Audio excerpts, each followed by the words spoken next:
It is day 2 of Big 12 Media Days, but day 1 delivered in a big way for the BYU Cougars. None bigger than Cam Rising, University of Utah star quarterback, delivering bulletin board material to Kalani Sitake's team.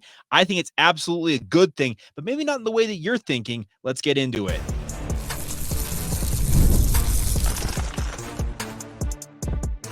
You are Locked On Cougars, your daily podcast on the BYU Cougars. Part of the Locked On Podcast Network, your team every day. What is up, everybody? I'm Jake Hatch, your host here on Locked On Cougars, resident BYU insider. Thank you for making Locked On Cougars your first listen of the day. Appreciate all of you who we like to call everydayers right here on the Locked On Podcast Network. This is your original daily podcast focused on the BYU Cougars, and today's episode is brought to you by our friends over at FanDuel. Make every moment more, and as the summer rolls on, FanDuel is hooking all customers up with a booster bonus daily. That's right, my friends. There's something for everybody every day all summer long. Visit FanDuel.com to get started today. All right, let's dive right in. Big 12 Media Days are obviously a whirlwind, a lot of news out there, but none bigger, it feels like, in the BYU world than what Cam Rising, star quarterback for the University of Utah, the guy that Utes have pinned their hopes on leading them to the promised land, speaking of the college football playoff this fall. Well, I'll just put it this way. That young man is unafraid of stepping up to the mic and saying things that otherwise might have other people stepping away and saying, yeah, I'm not going to do that. What did he do? Well, he stepped to the mic and he let it rip. He said, I have plans to go down there and whip their ass. Speaking of BYU, and apologies for the language, for those of you who are sensitive to that, but I'm just quoting directly what Cam Rising said into a microphone yesterday. And the biggest thing that I took away from that is I love it. I absolutely love the fact that Cam Rising is embracing this rivalry. Let's reiterate. He has never played in this rivalry. He was on the bench when the University of Utah and BYU most recently played. Obviously, that big win for BYU, Lavelle Edwards Stadium. Is he a little confused maybe about where the game's being played this fall? Maybe so, because it's going to be played in his home venue up at Rice-Eccles Stadium. But nonetheless, I absolutely just slow clap for what Mr. Rising had to say there, because the thing about it is, there are a ton of players, and I mean a ton of players on both sides of this rivalry, going back through its history and also currently, who would not have the stones, would not have the gall to say that into a microphone. Cam Rising, you are a hero to me. And I know that sounds crazy to say as a host of a BYU-centric podcast, but I love the fact that he is embracing this rivalry. He understands what it's all about. Yeah, there's playful banter back and forth. He wants to go down there and whip their ass. That's the term he used. And I absolutely love this. That is going to whip some BYU fans into a frenzy. It's obviously going to have Utah fans going, yeah, man, yeah, get him. Here's the thing. We can do a lot more with this rivalry, and it doesn't have to be toxic. I don't take anything away from what Cam Rising had to say in any way, shape, or form to be derogatory, to be mean-spirited. It's him having some playful banter, throwing a shot across the bow of the BYU football program. BYU is going to go into that game against Utah this fall as a pretty decided underdog, because Utah's picked to win the Big 12 conference. BYU's picked to finish 13th in that same conference. They're on two different planes right now in terms of what their goals and objectives are this season. But the fact that Cam Rising was willing to step up and say that into a microphone and deliver that bulletin board material to Kalani Sitake and the BYU Cougars, I absolutely applaud him for that, because it's going to make it a fun lead up to this game. I think I saw this on our friends at Cougar Stats yesterday. 1,776 days since Utah last beat BYU in the rivalry game. Yes, God bless America. There you go. 1,776 days. I guess today would be 1,777.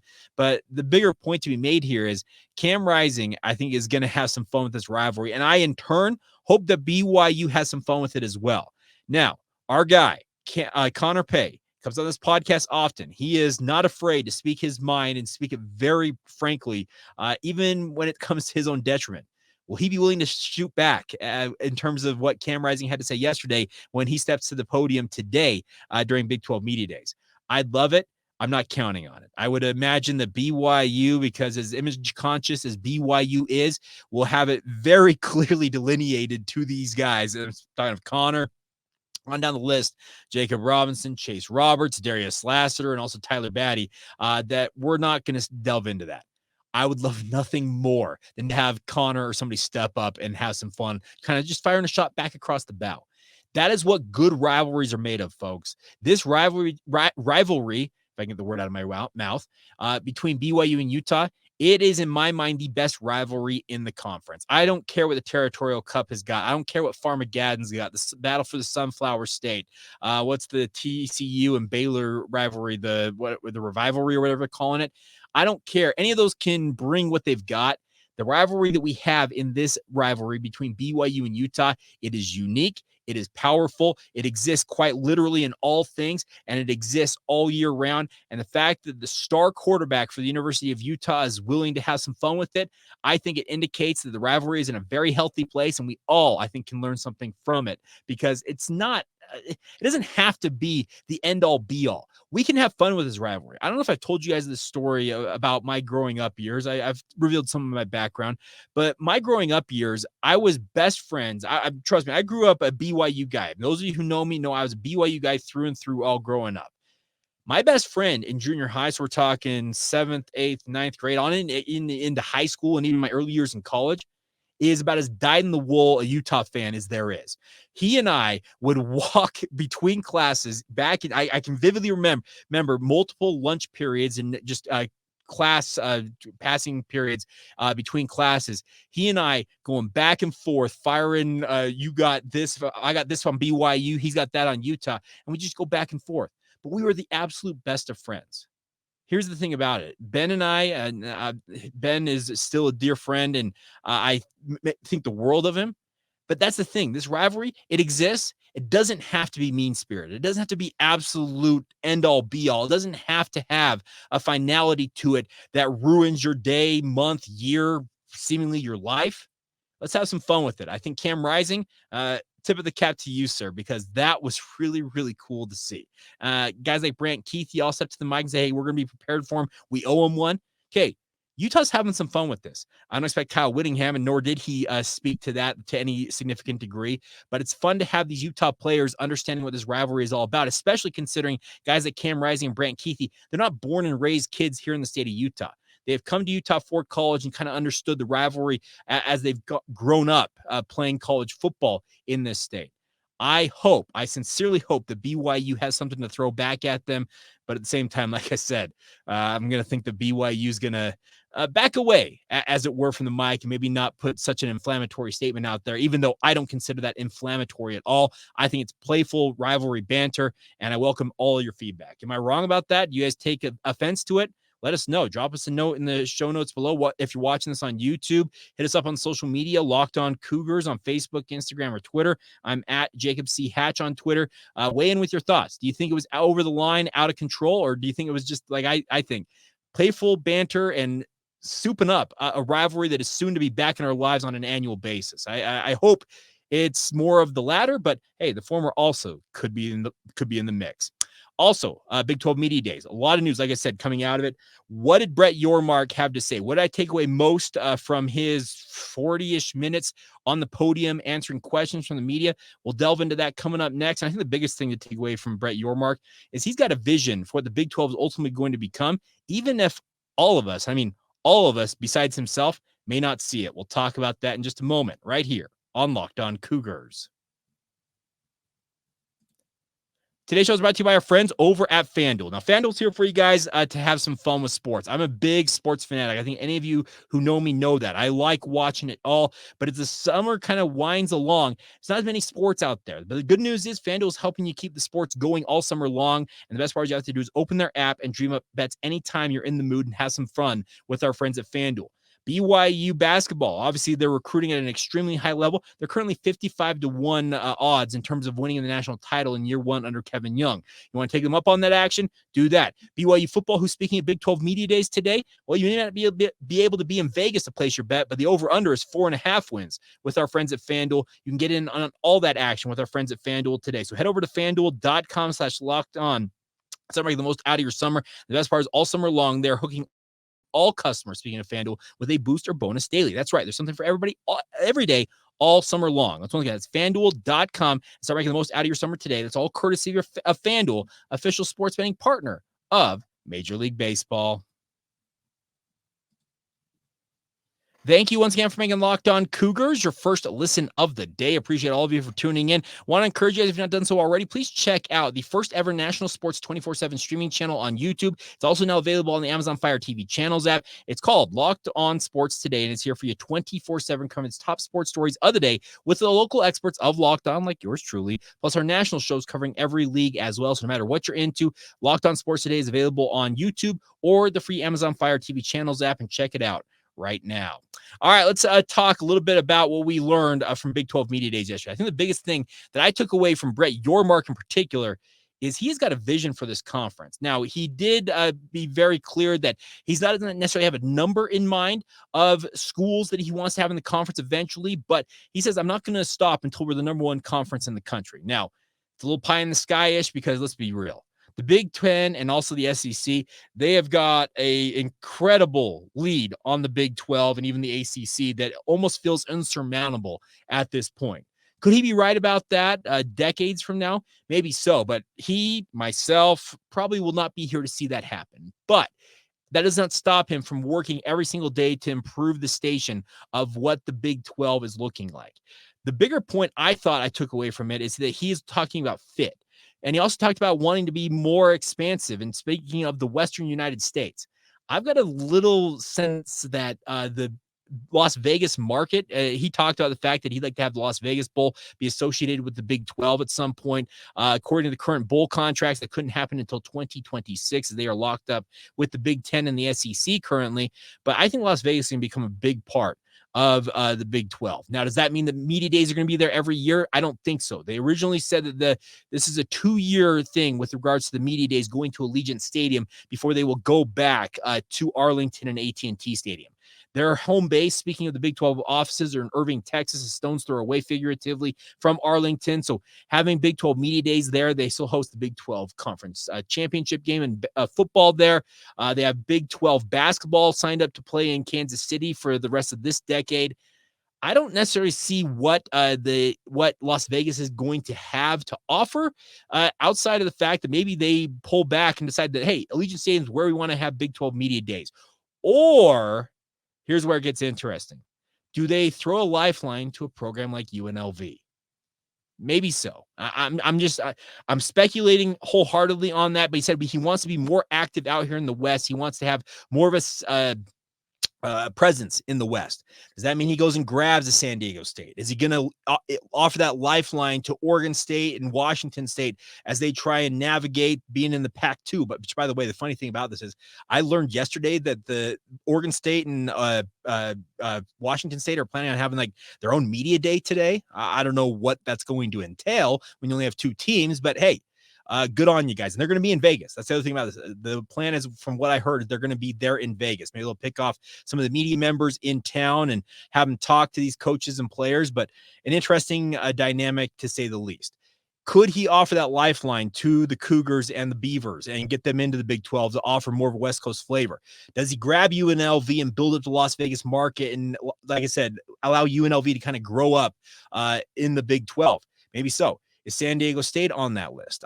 I don't know, but it sounds like he is still very much saying the Big 12 is open for business, but he talked about finding the right fit. I think that's the right way to approach this. I can imagine that Brett Yormark, in his mind's eye, has got this glorious vision of what the Big 12 can become under his tutelage.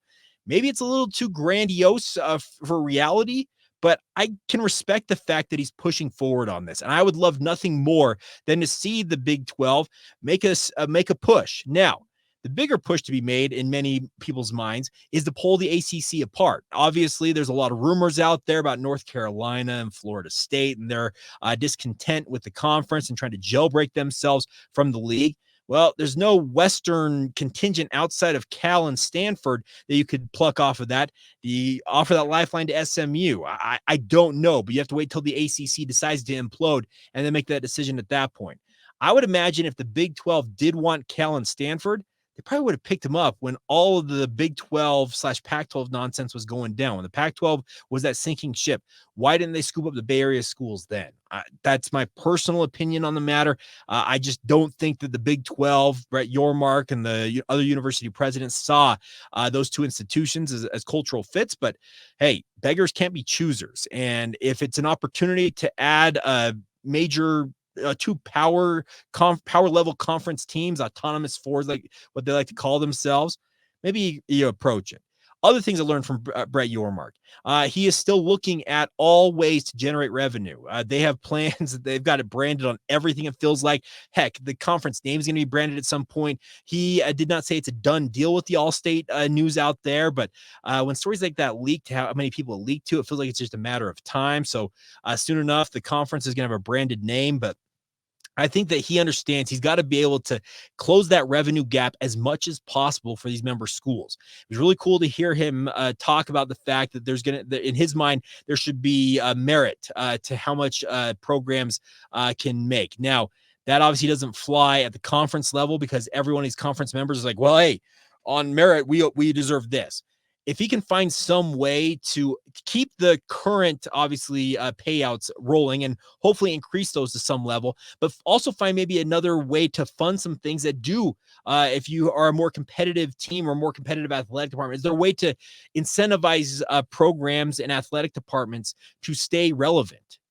That's an interesting dynamic, but he did talk about that. He did mention that in some of his comments. The other thing about this is with Brett Yormark, he is a master at working the mic. And what I love about it is he is a guy that likes to say a lot of words, but not give a lot of information away. If you go back and listen to nearly 40 minutes of him kind of giving the state of the conference and then going into a Q&A session, man, there were very small tidbits throughout that 40 minutes that I don't think make up more than a quarter of what he actually said. But hey, that's how any good politician, in this case, a conference commissioner, heck, even head coaches seem to operate, and some players also operate. Like I said, the Cam Risings of the world, they're one in a million in many respects in this day and age. And I got mad respect for young men like that willing to go on the record and say that into a microphone. Whereas a lot of people, Brett Yormark included, will be very judicious about what they reveal. But the other thing about it is, I think that Brett understands that the Big 12, it's a conference that needs to garner as many eyeballs as possible. That's why he's crowing about the Big 12 having the second highest following on social media. I think he said on Twitter and Instagram, they're the second most followed conference. Great. Keep finding ways to generate content, keep finding ways to generate, more importantly, revenue for this conference, and keep doing your thing. I think that he understands that the Big 12 has got an opportunity to kind of stake claim. He said, we're one of the top 3 conferences in the country. He made that very clear. That was a direct shot at the ACC saying, yeah, your little brother now. We're number 3 behind the Big 10 and the SEC, and we're going to do our best to chase down those two with their sizable lead. I've got, like I said, I've got a decent amount of respect for what he is attempting to do here. Is he going to be successful in it? What's success? Quantify that. How do you quantify success for Brett Yormark?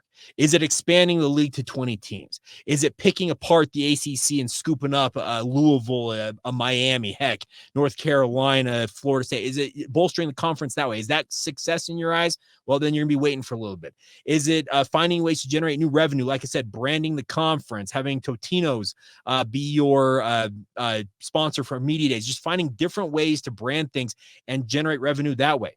If that's how you quantify that success, that's to each their own, quite honestly. But I really do like what Brett Yormark is attempting to do here. Ultimately, what's going to transpire? Ultimately, how are things going to go? Eventually, does the Big 12 become the target of the SEC and the Big 10 years down the line? Maybe so. But until then, keep doing your thing, Brett.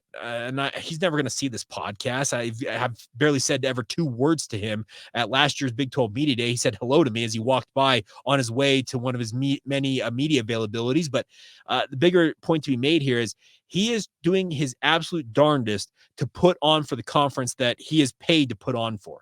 He works for these universities, and that's It's an easier job than it seems to be, because you have university presidents who have all got their own personal agendas and visions of how they'd like to see things proceed for this conference. And he's got to kind of navigate all that and push back at times and say, yeah, that's probably not going to work. But hey, also push ahead on things and say, hey, you guys need to try this out. It's not a very easy balance to strike, but I do think that Brett Yormark, he's got the ability, it feels like, to kind of be that mover and shaker and keep the people in the Big 12 happy. But as it gets bigger and there are more mouths to feed, obviously there needs to be a bigger pot to draw from. And more importantly, you got to be able to navigate all the different politics of it all. And it's not easy. There's zero doubt about that. All right. We'll finish up today with one other note on what Brett Yormark is talking about. Does he really think that he can manipulate time and space, apparently? Well, we'll talk about that as we wrap up this edition of Locked On Cougars in just a moment.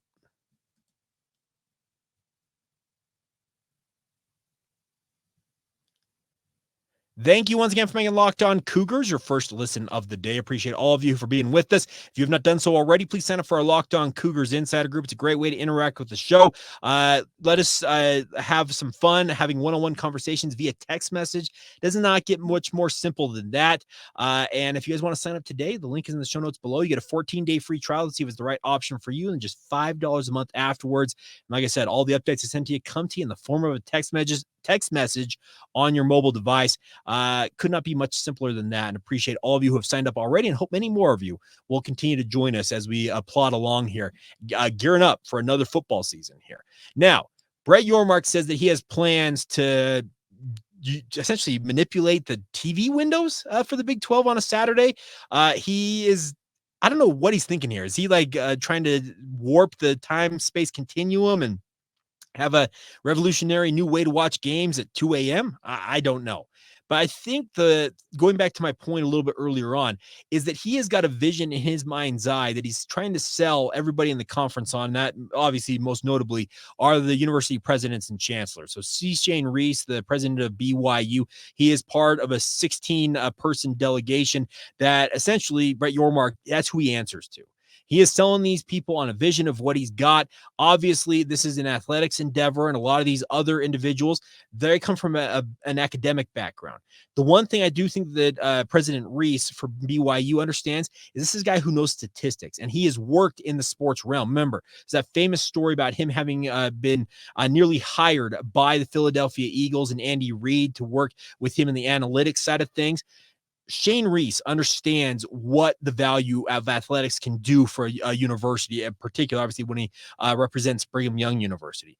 There are some other chancellors and presidents out there that they are all about the academic side of things. The athletics are kind of secondary in their world. It's like a necessary evil for them as the president or chancellor of the university. I think Shane Reese with Brett Yormark here has a chance to kind of lead out here and hopefully be one of the more outspoken voices and a leader in that proverbial room. Now, I think a lot of their meetings happen when it comes to being on Zoom calls and the like, but they do get together so often. They have that spring meeting where they all go to a warm weather climate and get together. I think that Shane Reese has got an opportunity here to lead out. And I didn't mean to kind of hijack this segment and talk about that, but what you're seeing kind of go on with BYU athletics right now, I think be directly tied back to Shane Reese and his background. And what I mean by that is he understands athletics. He has worked in the athletics realm. Now, he is an academic because you don't become a university president without obviously navigating your way through the academic side of things. But his real world experience working in the athletics field, I think that's a big reason why BYU is invested so heavily with the basketball program and Kevin Young. I think there's a lot of investment going on for BYU football that people may not realize, but it is happening. And there's investment overall in BYU athletics that is coming via the new revenue that's coming in from the Big 12. And the nice part is I think President Reese understands invest in it, and it will have a net positive impact on BYU as a university. Now, can there be PR hits that come with that? Sure, there could be. But so long as people do what they're supposed to do, keep their noses clean proverbially, don't run afoul of the law, don't run afoul of the honor code, and draw undue attention and unwanted attention to BYU, it's a good thing. And that's something that I think Brett Yormark understands, and I think Shane Reese understands that as well. As they kind of meet together with the other members of this leadership council. But the other thing about this is If they want to manipulate TV time windows, go for it. Try something different because let's be real. The SEC and the Big Ten, they control most of the quote unquote prime time television slots. If you can find a way to innovate once again with Brett Yormark at the helm, go for it. I'm all on board with trying new things because some things are going to work. You're going to throw things against the wall and they're going to stick. There's other things that are going to just slide right down. You're like, you know what? That didn't work.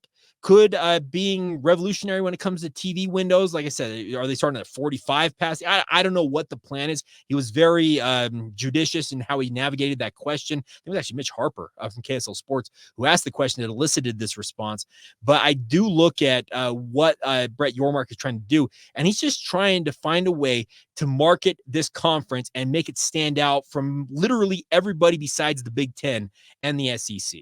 Those two suck up so much of the proverbial oxygen in the room when it comes to the landscape of college athletics that you've got to be able to find a way to differentiate yourself, kind of stand out apart from the crowd and see what happens. I can respect what Brett Yormark is attempting to do. Will he be successful? Man, like I said, it goes back to what you quantify as success. But I do think that he's got a vision and he's trying his absolute darndest to try new things and see what ultimately works for the Big 12. And then other things, you know what? You crumple it up like a piece of paper and toss it in the wastebasket and on you go to another thing. So sit back, enjoy the ride. And I from the BYU's perspective, just be happy BYU's at this level, folks. We spent decades, literally decades, begging for BYU to get this opportunity to play at the highest level of football. Let's sit back and enjoy the fact that BYU is there. Yes, there is consternation with the BYU football program seemingly having stagnated after year one in the Big 12 conference. There's a lot of excitement about BYU basketball after their surprise run year one of their own in the Big 12. But the bigger point to be made here is let's celebrate the fact that everything BYU has aspired to have access to, speaking of national championships, the chance to play for it all, is now back on the table after they were essentially the last team that came from the outside to win a national title, and the powers that be conspired after that and said that's never happening again. So it's really cool to see BYU back with the big time, I guess in the big time for the first time, quite literally. And let's hope that better days are ahead. And obviously with Brett Yormark leading the way, it sure seems like he's got an idea of how things can go. One other note real quick before we go, just a public shout out to our good friend of the podcast, Jeff Hansen. Daily Dose, apparently, from Give 'em Hell Brigham is back in a limited fashion. He said it's not going to be necessarily every day, but I'm going to give a shout out to a content sharer of my own. And I know some of you are like probably flabbergasted I'd be giving a shout out to a buddy, but Jeff's a good friend and he has been very, very gracious with helping me out on things at times.